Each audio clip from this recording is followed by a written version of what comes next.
जय माई की जय माता रानी, जगत माई महामाई माँ भद्रकाली की जय बोलो, माता रानी के सच्चे दरबार की जय बोलो। मेष राशि वाले मेरे मित्रों, आप सभी का बहुत बहुत स्वागत करते हैं मेष मंथन भिंड यूट्यूब चैनल में। आज ही अपने पूजा घर में लाकर रख लो यह एक छोटी सी चीज। दो बड़े ग्रहों ने बना ली है एक युति, जिससे आपकी कुंडली में बन रहा है एक बड़ा ही विशेष राजयोग, जो आपको रातों रात लखपति करोड़पति बना देगा। अब ऐसे में आप इस एक चीज को अपने पूजा घर में लाकर रख लेते हैं और विशेष विधि विधान से इसका पूजन शुरू कर देते हैं, तो आपकी कुंडली में बनने वाले इन दो बड़े ग्रहों की विशेष युति का और इस युति से निर्माण हो रहे विशेष राजयोग का सीधा लाभ प्राप्त हो जाएगा। और यकीन मानिए मित्रों कि इस विशेष राजयोग के निर्माण में उन लोगों को भी लाभ प्राप्त हो जाएगा जो हमेशा यह शिकायत करते रहते हैं कि उनके जीवन में कभी कुछ बदलता ही नहीं है, तकलीफें दूर होती ही नहीं है, पैसे की तंगी और परेशानी से जीवन नर्क बना हुआ है। क्योंकि प्रिय बंधुओं, यह विशेष राजयोग बना ही कुछ ऐसी परिस्थितियों में है जिनका निर्माण 29 सालों में पहली बार हुआ है। तो अब ऐसे में हमारा आपसे बस यही एक निवेदन है कि आपके जीवन में आने वाले इस विशेष सुनहरे अवसर को अपने हाथ से जाने मत देना और बनने वाले इस विशेष राजयोग का पूरा लाभ प्राप्त कर लेना, ताकि जीवन के सारे दुख तकलीफ और कष्ट एक ही क्षण में समाप्त हो जाएं और इस एक छोटी सी चीज को अपने पूजा घर में लाकर रख लेना। प्रिय बंधुओं, हम आपको बता दें कि इस विशेष राजयोग का फल आपको अब इस पूरे महीने प्राप्त होता रहेगा। यानी कि अब इस जुलाई के महीने में आने वाला जितना भी समय काल बचा है वह आपके जीवन में एक महत्वपूर्ण भूमिका निभाएगा और एक सुनहरे अवसर की तरह आपको वह सब कुछ देगा जिसके लिए आप अब तक तड़प रहे थे। तो अब आपके मन में कई प्रश्न उठ रहे होंगे। पहला तो यह कि कौन सा है यह विशेष राजयोग, कौन से हैं ये दो बड़े ग्रह जिनकी युति बन रही है, और इस सबसे ज्यादा महत्वपूर्ण प्रश्न कि आखिर कौन सी है वह एक चीज जो आपको अपने पूजा घर में लाकर रखनी है, और इस एक चीज के रखने से आपको आखिर कैसे लाभ प्राप्त होंगे। क्या है इस एक चीज को अपने पूजा घर में लाकर रखने का विशेष नियम, विधि विधान और संस्कार। तो मित्रों, आप बिल्कुल भी चिंता ना करें, हम आपके जीवन को बदल कर ही मानेंगे। हम इसी प्रयास में दिन रात लगे हुए हैं और यह प्रयास हम केवल और केवल इसलिए कर रहे हैं क्योंकि यह माता रानी का आदेश है और हम उनकी सेवा में यह प्रयास देना चाहते हैं। तो वीडियो आपको पूरा देखना है, क्योंकि इस वीडियो में हम आगे आपको सारी बातें पूरे विस्तार के साथ और प्रमाणों के साथ बतलाएंगे, ताकि आप इस प्रयोग को पूरे भाव के साथ और पूरे नियम से पूरा कर सकें और इसका आपको पूरा लाभ प्राप्त हो जाए। हम आपको गारंटी देते हैं कि यदि आपने इन बातों को ज्यों का त्यों जैसा हम आपको बता रहे हैं वैसा ही अपने जीवन में उतार लिया, तो आपके जीवन में यह महीना आप कभी भूल नहीं पाएंगे। आपको इतनी तरक्की मिलेगी, इतनी खुशियां मिलेंगी कि जीवन भर आप धरती पर ही स्वर्ग का आनंद लेंगे। जी हाँ बंधुओं, तो चलिए आज के इस ज्ञानवर्धक वीडियो की शुरुआत करते हैं। लेकिन उससे पहले हम चाहेंगे कि आप माता रानी को आभार अवश्य ही व्यक्त करें, क्योंकि उनकी कृपा और आशीर्वाद के बिना कुछ भी संभव नहीं है। तो चलिए कमेंट बॉक्स में पूरे भक्ति भाव के साथ एक बार नहीं 3 बार लिखना, जय माँ भद्रकाली कृपा करो। माता रानी की आपको पूरी कृपा और आशीर्वाद प्राप्त होगा।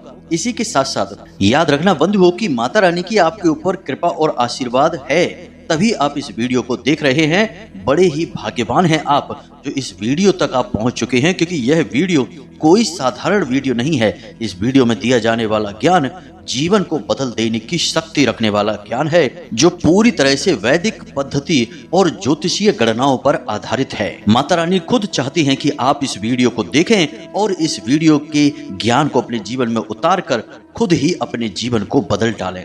मित्रों, याद रखना कि जब भगवान की कृपा जीवन में आती है तो भगवान किसी न किसी को माध्यम बनाकर भेजते हैं ताकि जीवन में बदलाव आ सके।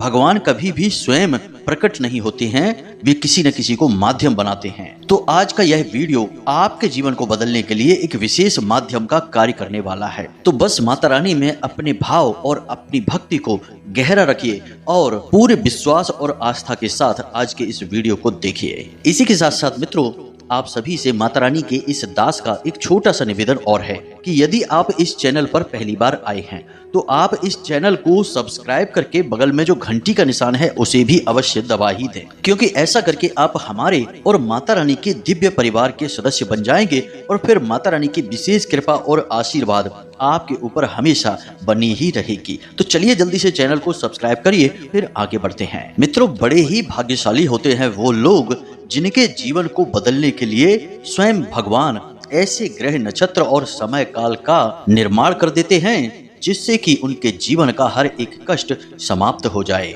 और इस समय काल का सही उपयोग करने के लिए किसी न किसी को माध्यम बनाकर भी भेज देते हैं ताकि जातक अपने जीवन से हर एक कष्ट का समूल नाश कर सके। और अब ऐसा ही कुछ अद्भुत आपके जीवन काल में भी होने वाला है। ग्रहों की बदलती चाल अब इस ओर इशारा कर रही है कि अब आपके जीवन की हर एक दुख तकलीफ और परेशानी का अंत नजदीक ही है। तो बंधुओं, ध्यान से समझिए, इस संसार का सबसे बड़ा दुख, सबसे बड़ी तकलीफ क्या है? वैसे तो हर एक का अपना दुख और अपनी तकलीफ है, लेकिन कहीं न कहीं हर एक दुख इसी एक कारण की वजह से उत्पन्न होता है और यह कारण है धन की कमी, माता लक्ष्मी की कृपा का ना होना, प्रभु श्री नारायण की कृपा का ना होना। यानी कि धन लक्ष्मी के अभाव से ही हर एक कष्ट की शुरुआत होती है।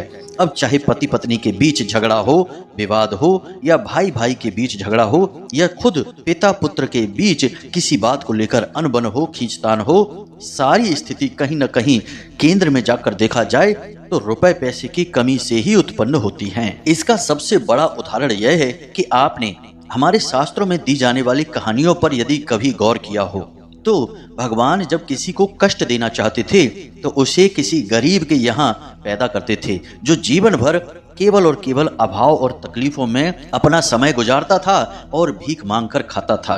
वहीं भगवान जब किसी से बहुत प्रसन्न होते थे तो फिर उसे अमीर व्यापारी के यहाँ या फिर राजा के यहाँ राजकुमार की तरह पैदा करते थे और वह जीवन भर सुख भोगता था। तो इन सब बातों से यह तो साबित हो जाता है कि जीवन के सारे कष्ट कहीं ना कहीं धन के अभाव से जुड़े हुए हैं, क्योंकि जब जीवन में धन की कमी होती है, पैसे की तंगी होती है तो इंसान का मन खराब हो जाता है, उसे बात बात पर गुस्सा आने लगता है, क्योंकि वह ना केवल अपने बल्कि अपने से जुड़े हुए परिवार की, अपने बच्चों की, अपनी पत्नी, अपने माता पिता, भाई बहनों की जरूरतों को भी पूरा नहीं कर पा रहा होता है। तो ऐसे में स्वाभाविक है कि उसे चिड़चिड़ाहट होगी ही, उसके मन में खिसियाहट तो रहेगी ही। अब यही चिड़चिड़ाहट आगे चलकर रिश्तों में खटास का काम करती है और सीधी सी बात है मित्रों कि यह संसार जरूरतों पर चलता है। यदि आपको जरूरत है, आपको प्यास है तो आप कुएं के पास जाएंगे, वरना कौन जाएगा कुएं के पास? और किसे मतलब है कि कुआं आसपास है भी कि नहीं है? यह इस संसार की एक कड़वी सच्चाई है। जब तक लोगों को जरूरत है वे आपसे जुड़े रहेंगे और आप जब तक उनकी जरूरतें पूरी करते रहेंगे वे आपसे प्रेम भी करेंगे, लगाव भी रखेंगे और आपके जीवन में खुशियां भी भरेंगे। लेकिन जैसे ही आप उनकी जरूरतें पूरी कर नहीं पाएंगे आपके जीवन में परेशानियां शुरू हो जाएंगी। रिश्ता चाहे कितना ही घनिष्ठ, कितना ही नजदीकी क्यों न हो, कहीं ना कहीं तनाव दिखाई देने लगेगा, छोटी छोटी बातों पर झगड़ा होने लगेगा। अब यहाँ पर हो सकता है कि कुछ लोग हमारी बात से सहमत ना करें, क्योंकि लोग तरह तरह के विचार अपने मन में लेकर घूमते हैं। तो किसी किसी को ऐसा लगता है कि यह हमारा भाई है, यह हमसे इसलिए झगड़ रहा है क्योंकि हमने इससे ऐसी बात कह दी है जो इसे बुरी लग गई है। लेकिन मित्रों, हम आपको बता दें कि यदि आप धनवान होते, आपके पास अपार धन दौलत संपत्ति होती, तो आपकी बुरी से बुरी बात का भी लोग बुरा नहीं मानते और उसे भी एक नसीहत और सीख समझकर स्वीकार कर लेते और आपके आसपास घूमते आपको गुरु बना लेते। जी हाँ मित्रों, बात बेशक थोड़ी सी कड़वी है लेकिन सच्ची है। आप अपने दिल पर हाथ रखकर महसूस करिए और हमारी बातों में सच्चाई को समझने की कोशिश करिए। तो हमारी इतनी सारी बातें करने का केवल एकमात्र मकसद यह है कि आपको हम इस संसार की हकीकत बताना चाहते हैं कि यह सारा संसार जरूरतों पर चलता है। आप जरूरत पूरी करेंगे तो आपके साथ सब प्रेम के साथ रहेंगे और आप यदि जरूरतें पूरी नहीं कर पाएंगे तो सब आपसे दूर भाग जाएंगे। इसीलिए प्रिय बंधुओं, जीवन में धन दौलत का आपके पास होना बहुत अधिक आवश्यक है, क्योंकि यदि धन दौलत नहीं है, आपकी जेब में रुपए पैसे की भरमार नहीं है, तो ना तो आपको प्रेम मिलेगा, ना ही आपको सुख चैन मिलेगा, यहाँ तक कि आपको घर भी नहीं मिलेगा और पेट में 2 रोटी भी नहीं मिलेगी। सब कुछ धन से ही उत्पन्न होता है। यही इस संसार की कड़वी सच्चाई है। आपके पास चाहे कुछ हो या ना हो, लेकिन धन दौलत होनी बहुत अधिक आवश्यक है। अब इंसानों की तो बात ही क्या की जाए, देवी देवताओं के पास भी यदि धन समाप्त हो जाए तो वे भी व्याकुल हो उठते हैं। इसका प्रमाण है कि जब इंद्र को दुर्वासा ऋषि ने श्राप दे दिया कि तुम्हारी सारी धन संपत्ति समुद्र में समा जाएगी, तो इंद्र सहित सारे देवी देवता व्याकुल हो उठे और उन्हें अपने मान सम्मान और इंद्रासन और स्वर्ग से भी भागना पड़ा, क्योंकि वहां पर दैत्यों ने कब्जा कर लिया था। तब देवताओं ने राक्षसों के साथ मिलकर समुद्र मंथन करके अपनी धन संपत्ति और वैभव को बाहर निकाला था। तो आप यहीं से समझिए कि धन संपत्ति का नाता केवल इंसानों से ही नहीं है, देवी देवताओं से भी है। अब हो सकता है कि आपको हमारी बातें थोड़ी सी कड़वी लग रही हों, लेकिन मित्रों यह बिल्कुल ही सत्य है और इस संसार का कड़वा सच है। इसे आपको सहना ही होगा और अच्छी तरह से समझना ही होगा। अब एक सबसे जरूरी बात कि आप यह सोचते होंगे कि पैसा जीवन में तभी आएगा जब आप बहुत मेहनत करेंगे, लेकिन यह बात भी सही नहीं है। यदि मेहनत कर लेने से ही पैसा आ जाता तो इस संसार में जितने भी लेबर हैं, वर्कर हैं, मेहनती कारीगर हैं, पल्लेदार हैं, सब करोड़पति होते। लेकिन ऐसा नहीं है। अगर मेहनत करने से, बोझा ढोने से धनी हुआ जाता, योग्यता आ जाती, तो जंगल का राजा गधा होता, शेर कभी नहीं होता। यानी कि धन दौलत कमाने के लिए मेहनत तो चाहिए ही चाहिए, लेकिन मेहनत से भी कहीं ज्यादा कुछ और है जो होना चाहिए। तभी आप धन को अपनी ओर आकर्षित कर पाएंगे और अमीर इंसान बन पाएंगे। अब आपको यही सीखना है और समझना है कि वह कौन सी ऐसी चीज है जो आपको चाहिए, जिससे कि माता लक्ष्मी स्वयं आपकी ओर खिंची चली आएगी और हमेशा के लिए आपके घर में, आपके जीवन में निवास करने लगेंगे। यह सबसे महत्वपूर्ण विषय है। लोग इसे हमेशा अनदेखा कर देते हैं, क्योंकि वे पुरानी मान्यताओं पर ही जी रहे हैं और उन्हें हमेशा यही लगता रहता है कि वे जितनी मेहनत करेंगे, जितने प्रयास करेंगे, उतने ही अमीर होते चले जाएंगे। लेकिन होता इसका एकदम उल्टा है। जितनी मेहनत करते हैं, जितना प्रयास करते हैं और जितना पैसा अपनी ओर खींचने की, कमाने की कोशिश करते हैं, उतना ही गरीब होते चले जाते हैं, उतने ही बीमार, थके हुए और असहाय हो जाते हैं और एक दिन उन्हें लगता है कि वे ऐसे जाल में फंस चुके हैं जहां से निकल पाना लगभग नामुमकिन है। सुबह से लेकर रात तक लगातार मेहनत और प्रयास करने के बाद भी ना तो वे अमीर हो सके हैं, ना ही उन्होंने जीवन का कोई सुख भोग पाया है। जबकि वहीं पर समाज में कुछ लोग ऐसे भी होते हैं जो बहुत ही कम मेहनत कर रहे होते हैं, उनके प्रयास भी बहुत ही हल्के होते हैं, लेकिन उन पर माता लक्ष्मी की कुछ ऐसी विशेष कृपा होती है कि वे जीवन का सारे सुख और आनंद भोगते हुए भी अमीर होते चले जाते हैं और उनके जीवन में दुनिया की हर एक सुख सुविधा और सभी का प्रेम और आशीर्वाद भी शामिल रहता है। सभी उनसे प्रेम भी करते हैं। तो ऐसे में इन लोगों को देखकर आपके मन में यह ख्याल आ जाता है कि शायद ये लोग भाग्यवान हैं, भगवान इनसे बहुत अधिक प्रेम करते हैं। लेकिन यह बात भी सच नहीं है मित्रों। तो अब आप निश्चय ही यह सोच रहे होंगे कि आखिर वह कौन सी चीज है जिसके पास आने से धन लक्ष्मी स्वयं जीवन में प्रवेश कर जाती हैं और रुपए पैसे की बरसात होने लगती है। तो अब हम आगे आपको यही बताने जा रहे हैं बंधुओं। जरा सारी बातों को ध्यान से समझना, जरूरत पड़े तो कॉपी पेन लेकर बैठना और चीजों को नोट करते चले जाना, क्योंकि अब आपके भाग्य का निर्माण होने जा रहा है और यह कोई साधारण बात नहीं है बंधुओं। लोग इन बातों को बताने के लिए हजारों रुपए चार्ज करते हैं, उनकी एक फीस होती है। लेकिन हम यह सब कुछ आपको यूं ही बता रहे हैं क्योंकि हमारा आपसे कमाने का कोई इरादा नहीं है। हम जो भी कुछ आपको बता रहे हैं वह केवल और केवल माता रानी की सेवा में और उनकी भक्ति में समर्पित है और हमारे जीवन का बेड़ा तो माता रानी ही पार लगा देंगी, क्योंकि उनकी छत्र छाया में ही हमारा जीवन चल रहा है। खैर चलिए मित्रों आगे बढ़ते हैं। तो अब ध्यान से सुनिए, सारा खेल जीवन में जो चलता है वह उन अदृश्य ऊर्जाओं की वजह से चलता है जिन्हें हम कभी देख नहीं पाते हैं, समझ नहीं पाते हैं। हाँ, महसूस अवश्य हम कर लेते हैं। अब महसूस कैसे करते हैं कि कभी कभी आपने देखा होगा कि बिना मतलब में ही आपके मन में उदासी आ जाती है, खिन्नता आ जाती है, घोर नकारात्मकता आ जाती है, कुछ भी आपको अच्छा नहीं लगता है और फिर कुछ ही समय बाद ऐसा होता है कि अचानक आपका मन शांत हो जाता है, आपके मन को हिम्मत और आत्मविश्वास मिल जाता है और कभी कभी ऐसा होता है कि अचानक ही आपका मन बेहद प्रसन्न हो जाता है, जोश से भर जाता है। तो यह जो आपके मन में लगातार परिवर्तन हो रहे हैं, यह परिवर्तन क्यों होते हैं? क्यों बिना बात के ही आप अचानक दुखी, अचानक सुखी, अचानक आपके मन में प्रसन्नता और अचानक आपके मन में निराशा आ जाती है? ऐसा इसलिए होता है क्योंकि आपके आसपास ऊर्जा के विभिन्न प्रकार के वातावरण बनते और बिगड़ते रहते हैं, और ये ऊर्जाएं कई प्रकार की होती हैं। कुछ तो हम स्वयं ही उत्पन्न करते हैं और कुछ ग्रहों की चाल और देवी देवताओं की कृपा और आशीर्वाद से प्राप्त होती हैं। तो अब यहाँ पर मूल बात क्या है, इसे आप ध्यान से समझिए। अब बातें थोड़ी सी गहरी होने जा रही हैं, इन्हें आपको बारीकी से समझना होगा।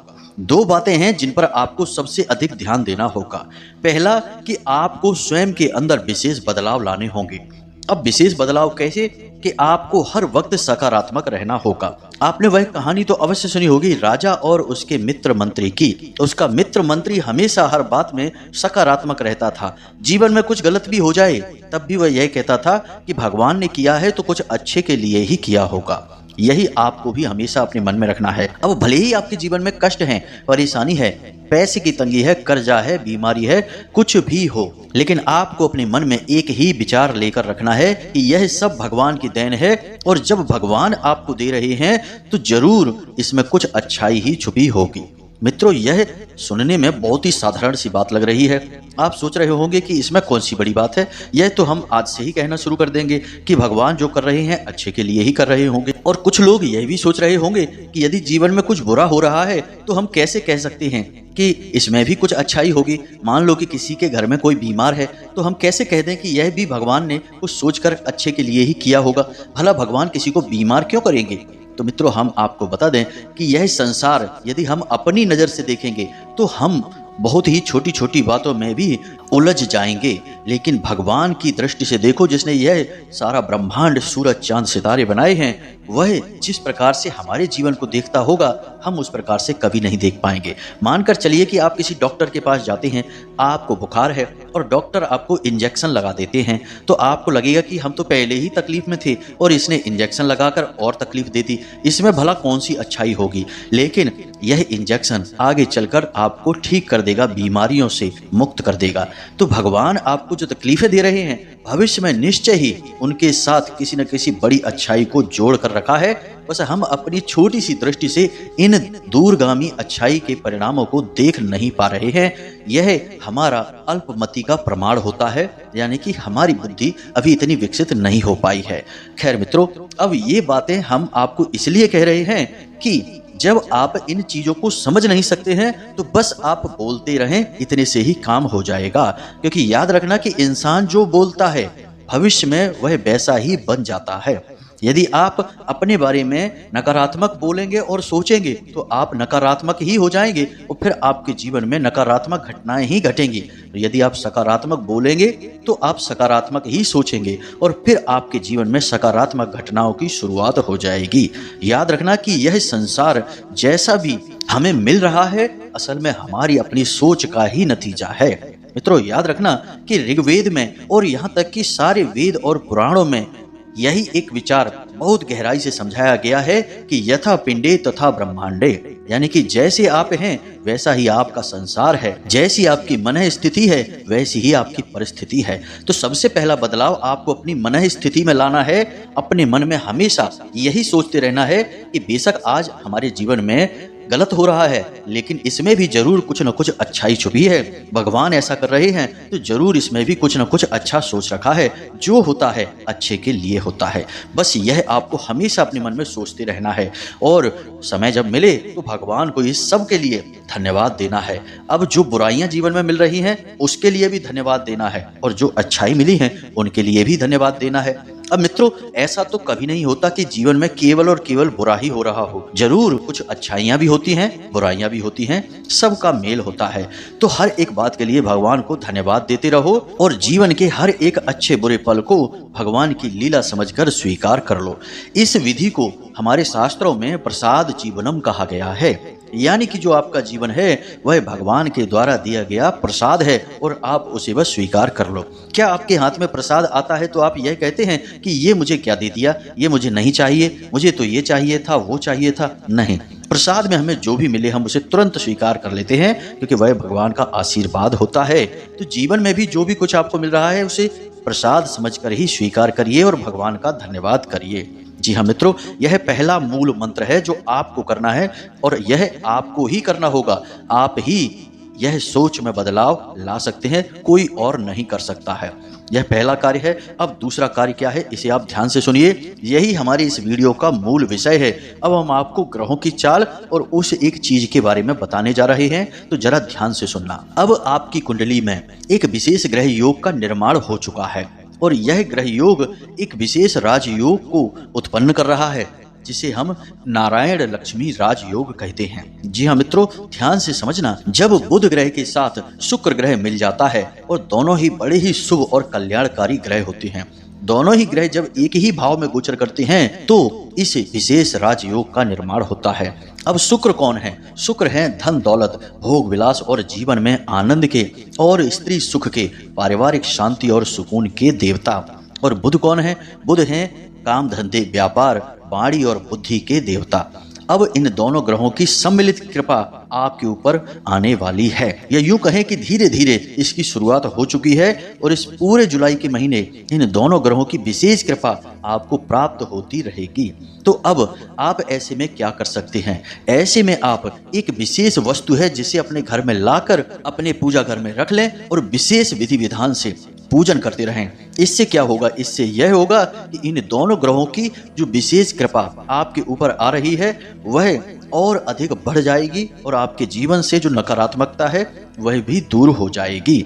याद रखना कि हम अपने लगभग हर वीडियो में आपको यह बताते हैं कि आप तक सौभाग्य क्यों नहीं पहुंच पाता, क्योंकि कहीं ना कहीं नकारात्मकता बीच में रुकावट का कार्य करती है।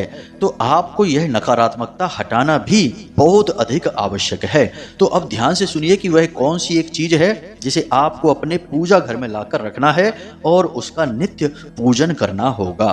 तो अब इस एक चीज का नाम है नारायण शालिग्राम। जी हाँ बंधुओं, नारायण शालिग्राम जैसा कि नाम से ही पता चल रहा है बिल्कुल ही सुर्ख काले होते हैं और गोल होते हैं।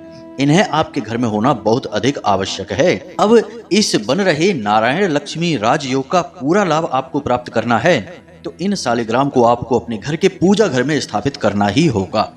अब हो सकता है कि कुछ लोगों के घर में पहले से ही शालिग्राम हो, तो यदि पहले से ही शालिग्राम आपके घर में हैं तो कोई दिक्कत नहीं है। आप उन्हीं के साथ एक विशेष पूजा पाठ और स्थान पर उन्हें स्थापित कर सकते हैं। तो वह क्या है नियम, इसे आप ध्यान से सुनिए। अब जो नियम और विधान हम आपको बताने जा रहे हैं ये आप दोनों के लिए हैं, जिनके घर में शालिग्राम पहले से स्थापित हैं उनके लिए भी और जो नए खरीद कर लेकर आएंगे उनके लिए भी।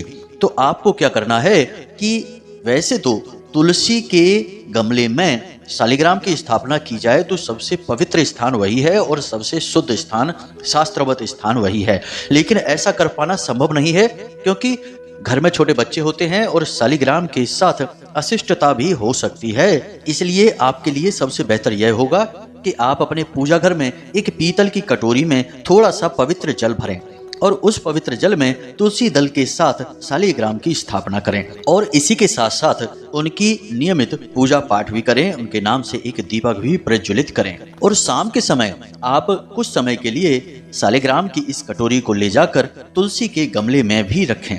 एक आध घंटे रखने के बाद पुनः आप इन्हें अपने पूजा घर में लेकर आएं। यह होती है सही शास्त्रवत विधि, इससे शालिग्राम का अपमान भी नहीं होता है। याद रखें कि शालिग्राम की पूजा पाठ में हमेशा शुद्धता का विशेष ख्याल रखा जाना चाहिए। अब हमारे शास्त्रों में शालिग्राम का महत्व बहुत अधिक है। स्वयं भगवान विष्णु ने इस बात को कहा था, जो कि वृंदा को दिया गया एक आशीर्वाद और वरदान है कि जिस घर में माता तुलसी के साथ शालिग्राम की स्थापना होती है उस घर में कभी कोई अनिष्ट हो ही नहीं सकता है और उस घर में धन की वर्षा 100% होगी ही, बशर्ते कि पूरे नियम और विधि विधान से शालिग्राम की स्थापना की जाए। यह कोई साधारण पत्थर नहीं है, यहाँ पवित्रता और नियमबद्धता की बहुत अधिक आवश्यकता होती है। अब इसी के साथ साथ इस साल पड़ने वाली प्रबोधनी एकादशी को आप तुलसी और शालिग्राम का विवाह भी करवा सकते हैं। आप अपने स्तर पर तुलसी और सालिग्राम की विवाह की पद्धति करें। जरूरी नहीं कि आप बहुत ज्यादा तामझाम करें, छोटी मोटी पूजा पाठ का आयोजन करें और कन्याओं को भोजन आदि कराकर यह कार्य संपन्न करें। जिस घर में तुलसी और सालिग्राम का विवाह संपन्न करा दिया जाता है, उस घर से हर एक नकारात्मक और अनिष्ट ऊर्जा बाहर हो जाती है और स्वयं भगवान नारायण माता लक्ष्मी के साथ उस घर में विराजमान हो जाते हैं। तो आप इन कार्यों को करके देखिए, उसके बाद आप खुद हमें कमेंट करके धन्यवाद बोलेंगे कि गुरुजी आपने जो बताया वह सर्वोत्तम है। अब जिन लोगों के घर में पहले से ही सालिग्राम की स्थापना है और पूजा पाठ किया जाता है, उन लोगों को सालिग्राम को रखने का नियम अवश्य पता होना चाहिए। एक कटोरी में पवित्र जल को भर के तुलसी दल के साथ सालिग्राम की स्थापना की जानी चाहिए। अब सालिग्राम का सीधा संबंध जल के साथ भी होता है, क्योंकि नेपाल में बहने वाली गंडकी नदी के तल में ही सालिग्राम प्राप्त किए जाते हैं। तो इनका सीधा संबंध जल से होता है, तो इन्हें यूं ही सूखे स्थान पर रख देना असल में सालिग्राम का अपमान होता है। तो इन्हें जल में डुबाकर ही रखना चाहिए। और पूजा पाठ का कोई विशेष लंबा चौड़ा विधि विधान नहीं है। बस आप गाय के घी का एक दीपक रोज शाम के समय भगवान श्री हरि विष्णु और माता लक्ष्मी के नाम से जलाएं और सालिग्राम को रोज तुलसी के गमले में स्थापित करके कुछ समय के बाद वापस अपने पूजा घर में लेकर आएं। बस इस नियम का आपको रोज पालन करना है और देवठानी एकादशी के बाद आप इनका विवाह भी संपन्न अवश्य कराएं। अब हम आपको तुलसी विवाह की विशेष जो तारीख है वही भी बता देते हैं। वह तारीख रहेगी 13 नवंबर 2024। जी हाँ मित्रों, इस तारीख को आप नोट करके अपने कैलेंडर में रख लें और इस तारीख के लिए आप तैयारी करके रखें और माता तुलसी और सालिग्राम का विवाह अवश्य ही कराएं। यदि आपने ऐसा करवा दिया तो आपके जीवन से हर एक कष्ट समाप्त हो जाएगा। खुद आप अपने जीवन में बड़े आश्चर्यजनक बदलाव महसूस करेंगे, इस बात की हम आपको गारंटी देते हैं। जी हाँ बंधुओं, तो उम्मीद है कि जो जानकारी हमने आपको दी है वह आपको अच्छी तरह से समझ में आ गई है। अब इस जानकारी का प्रयोग करके आप अपने जीवन में बड़े ही विशेष बदलाव लेकर आ पाएंगे। माता लक्ष्मी की विशेष कृपा भी आपको प्राप्त हो जाएगी। अब यदि कोई प्रश्न आपके मन में उठता है तो आप कमेंट करके पूछें या डिस्क्रिप्शन में दिए जाने वाले व्हाट्सएप नंबर पर सीधा मैसेज करके भी पूछ सकते हैं। इसी के साथ साथ कमेंट बॉक्स में जय मां भद्रकाली कृपा करो, जय माता लक्ष्मी कृपा करो अवश्य लिखना। माता लक्ष्मी और मां भद्रकाली की आपको सम्मिलित कृपा प्राप्त होगी। तो आज के इस वीडियो को विराम देते हैं। पूरे प्रेम और भाव के साथ बोलिए जय माई की, जय मां भद्रकाली। माता रानी की आपके ऊपर पूरी कृपा और आशीर्वाद बना रहे। मिलते हैं अगले ज्ञानवर्धक वीडियो में, तब तक के लिए धन्यवाद। जय माई की।